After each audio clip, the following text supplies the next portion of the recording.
Bonjour et bienvenue sur notre page. Aujourd'hui, on va parler de la formule de Leibniz.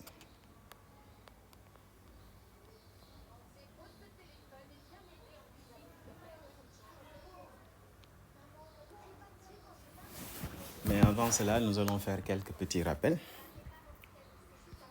Donc, nous avons parlé d'abord de la factorielle d'un nombre.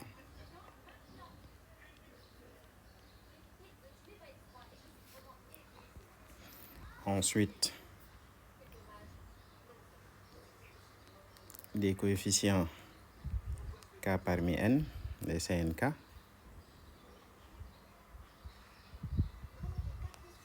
Du triangle de Pascal.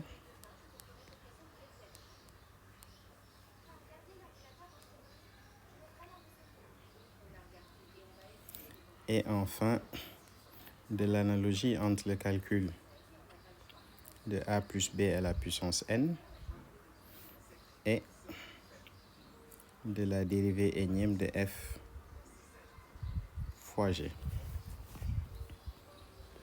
Alors, premier rappel,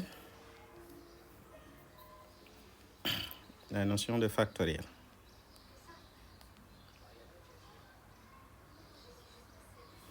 Donc, la factorielle d'un nombre qui est noté comme ça correspond à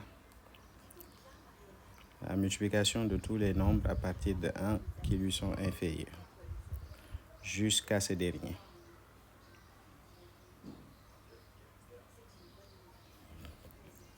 Et donc, on peut remarquer quoi? On peut remarquer qu'on peut bien dire que c'est n que multiplie n moins 1 jusqu'à 1.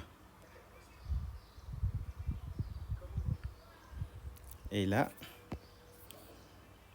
on peut dire donc par récurrence que c'est n que multiplie n moins 1 factoriel.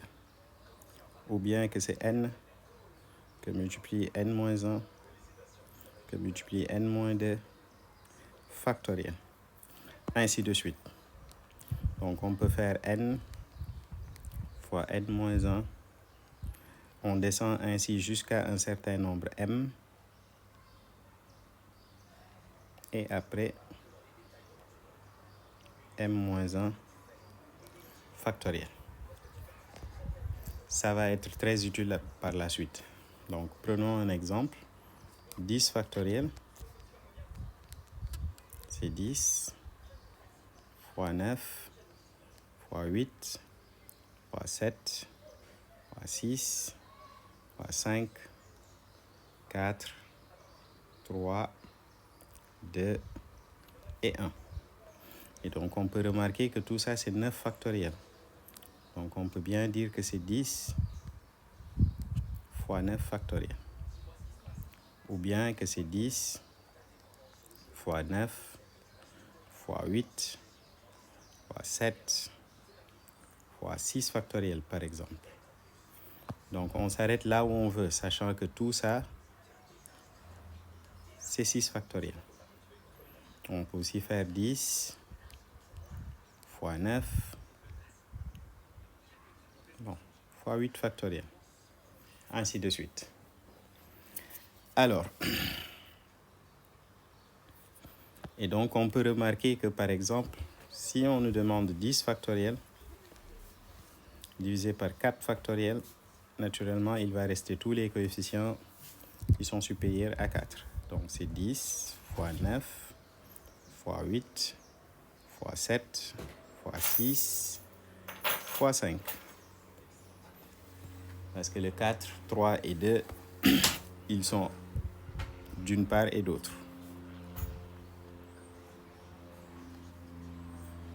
Voilà, maintenant, nous allons voir les coefficients CNK.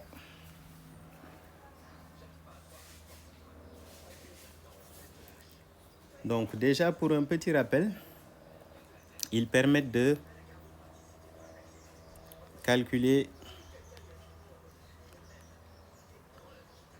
le nombre de parties à k éléments d'un ensemble à n éléments. Et la formule, c'est n factoriel sur k factoriel que multiplie n moins k factoriel. Donc, par exemple, si on veut calculer C4,2, ce sera 4 factoriel sur 2 factoriel que multiplie 4 moins 2 factoriel. En haut, ça fait 4 fois 3 fois 2 fois 1. Sur le 2 factoriel, c'est 2 fois 1. Et l'autre 4 moins 2 qui fait 2 aussi, c'est 2 factoriel, 2 fois 1. Donc, on a 2, 4, 4. Il reste 6. Donc, c'est bien égal à 6.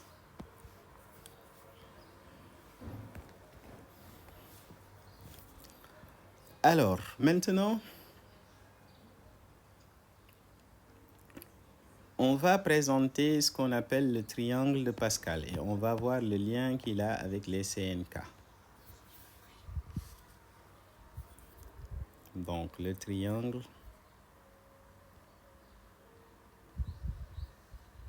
de Pascal. Introduit dans les années au XVIe siècle. Je pense que c'est en 1654. Donc, c'est un triangle qui va faire comme ça. Mais au niveau des bords, la valeur qu'on va avoir, c'est 1. Et la règle pour avoir un point ici à l'intérieur, c'est qu'on fait la somme des deux points qui le précèdent, les deux valeurs qui le précèdent. Donc, je commence par 1 au sommet. Ensuite, j'ai 1 en bas, 1 ici. Je commence à dessiner le triangle. J'ai encore 1 ici. Donc, comme j'ai dit, au niveau des bords, c'est toujours 1. Maintenant, ici en bas, qu'est-ce que je vais avoir? 1 plus 1 qui me fait 2. Ensuite, 1 plus 2 qui fait 3. 2 plus 1 qui fait 3. Et je ferme. 1 plus 3 qui fait 4. 3 plus 3 qui fait 6. 3 plus 1 qui fait 4. Et ensuite, je ferme. Et je continue. 1 ici, toujours. 1 plus 4 qui fait 5. 4 plus 6 qui fait 10. 6 plus 4 qui fait 10. 4 plus 1 qui fait 5. Et ensuite, j'ai 1. Donc, comme on a dit, il faut remarquer qu'un élément, c'est toujours la somme des deux précédents. Donc, ici, on est à n égale 0. Ici, n égale 1. Ici, n égale 2. N égale 3. N égale 4. N égale 5. Et ça continue comme ça. Donc, qu'est-ce qu'on peut remarquer? On peut remarquer que ça, c'est C4,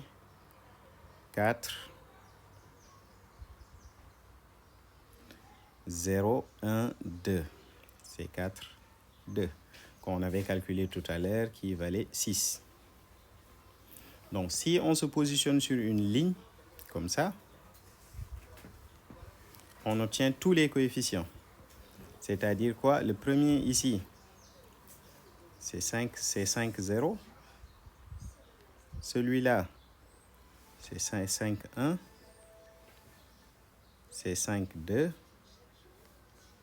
C'est 5, 3. C'est 5, 4. Et c'est 5, 5. Voilà, maintenant qu'on a une idée sur le triangle de Pascal, on va voir comment l'utiliser.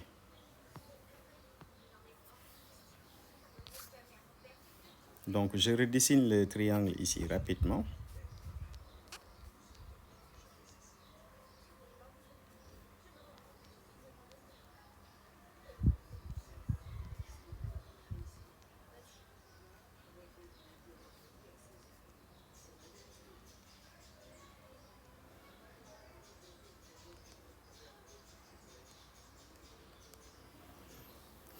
Voilà.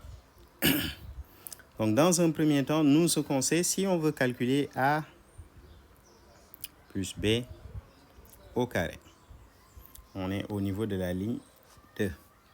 Donc, ça va faire A au carré plus 2AB plus B au carré. Donc, première remarque, on a bien les trois coefficients qui sont là. 1, 2, 1. Bon, permettez-moi de le réécrire comme ça. Je fais A au carré, B puissance 0, plus 2A puissance 1, B puissance 1, plus B au carré, A puissance 0. Alors, de même, si je voulais calculer A plus B à la puissance 4, je vais venir à la ligne 4. Et donc, ce sera A4. Bon, je mets le B0 ici. B0, c'est 1. Plus 4 A3 B1. Plus 6 A2 B2. Plus 4 A B3. Et enfin, plus A0 B4. Qu'est-ce qu'on remarque? On remarque que la somme des coefficients, c'est toujours 4. L'un augmente, quitte 0 jusqu'à 4, et l'autre quitte 4 jusqu'à 0.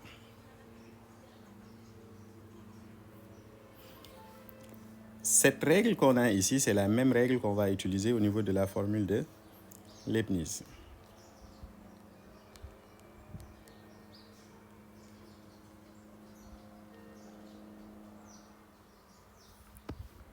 Donc, pour rappel, la formule, qu'est-ce qu'elle nous dit? Si on a f fois g, on veut calculer la dérivée à l'ordre n. Ce sera la somme des k allant de 0 jusqu'à n, des k parmi n, de la dérivée à l'ordre k de f, que multiplie la dérivée à l'ordre n moins k de g. Tout de suite, la formule qu'on a utilisée, c'est que a plus b à la puissance n, c'est la somme des k allant de 0 à n, toujours des k parmi n, de ak bn moins k. Vous voyez que les deux formules sont identiques. Donc, je reprends avec les exemples. On a calculé a plus b au carré. On avait trouvé que c'est a au carré, b puissance 0, plus 2 ab plus a puissance 0 et b2. Eh bien, si on veut calculer f, g, la dérivée à l'ordre 2, ce sera la même chose. On va avoir la dérivée seconde de f que multiplie g0. Donc, la dérivée, pour rappel, la dérivée à l'ordre 0, c'est la fonction elle-même.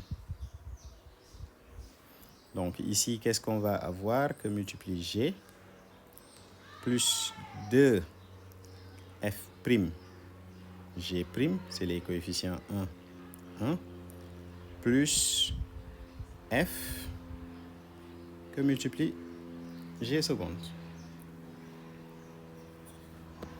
Si on voulait calculer a plus b au cube, on sait que c'est a au cube b0 plus 3 a au carré b plus 3 a b carré plus b au cube à 0.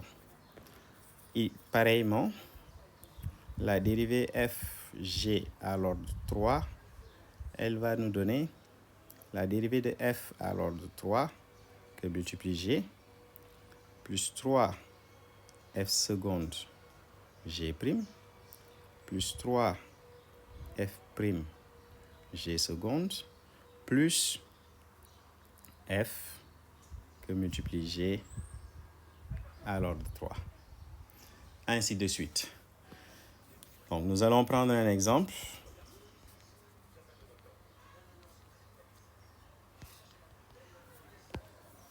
Et nous allons faire, par exemple, h de x égale, bon, je prends un polynôme,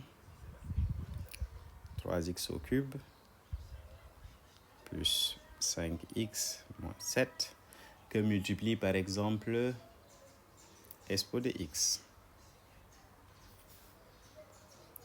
Voilà, donc ici, qu'est-ce qu'on va faire? On va poser f de x,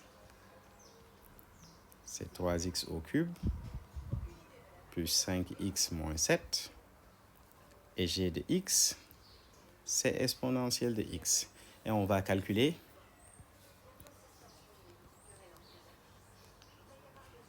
les dérivées partielles. Donc ici, je suppose que je veux calculer la dérivée à l'ordre 3. Donc, ce qu'on veut calculer, c'est h à l'ordre 3.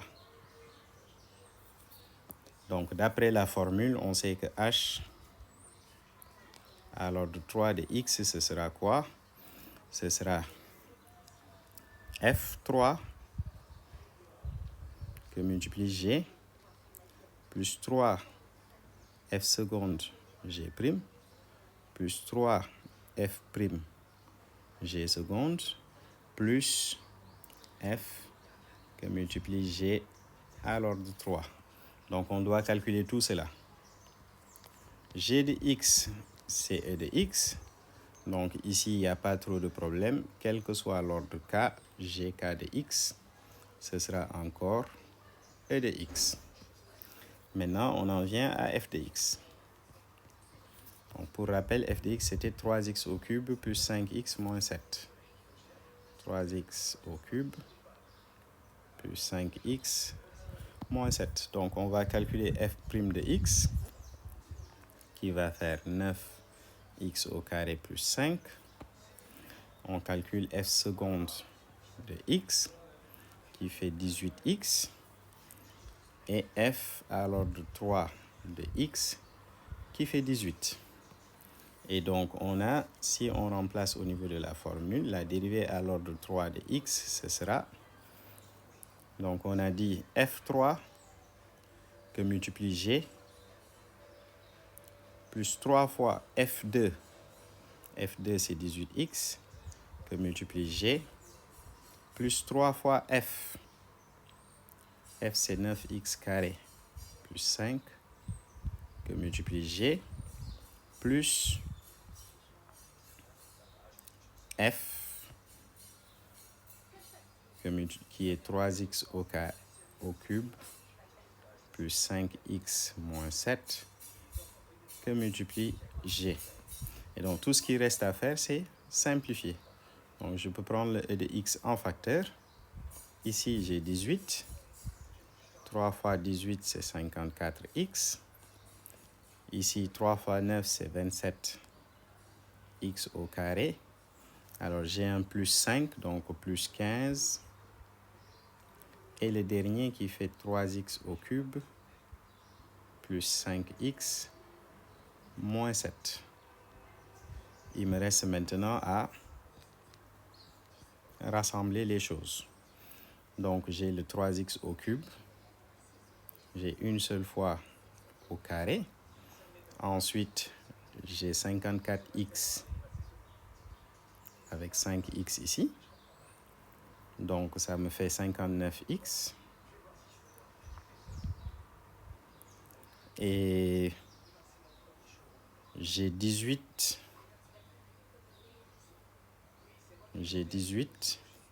J'ai 15, ça fait 33. Et j'ai un moins 7 ici, donc ça fait 26.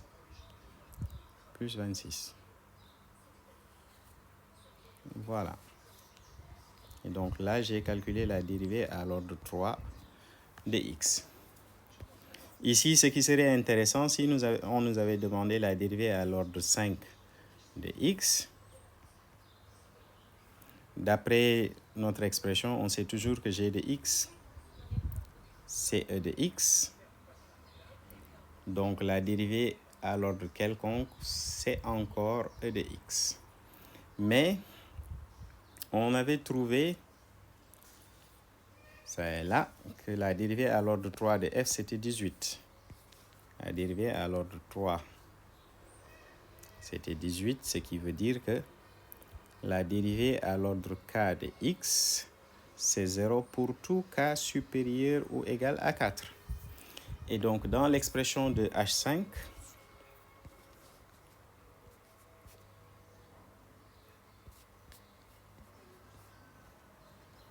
on aura des coefficients. Donc, on a un coefficient avec f5, g, plus un autre coefficient avec f4, g. Bon, je peux mettre g partout parce que partout c'est e de x. Ou bien je précise g', plus un autre coefficient f3, g seconde, f2, g3, plus f', g à l'ordre 4, et enfin plus f, g à l'ordre 5, avec les coefficients qu'il faut ici. Mais ce qu'on remarque, c'est que celui-là, il vaut 0. Celui-là aussi, il vaut 0. Donc, ces deux vont disparaître dans l'expression.